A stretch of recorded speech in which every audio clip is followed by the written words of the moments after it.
Early one quiet morning, a girl walked through a peaceful park.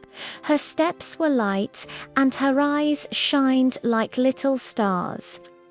When the wind touched her face, she smiled, as if she understood its whisper. People around her noticed her beauty, but only a few could feel the deep sense of calm she carried within. Her kindness was gentle, and she always took the time to listen when someone needed a friend. Without even trying, she made someone's day a little brighter. One day, a boy approached her and asked, "How do you stay so calm and beautiful all the time?" The girl smiled softly.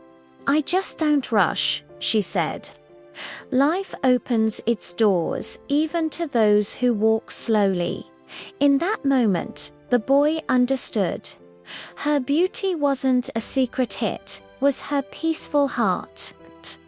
From then on, their paths crossed often, and with each meeting, he learned something new. Calmness is strength, kindness is beauty, and a simple smile is a quiet blessing.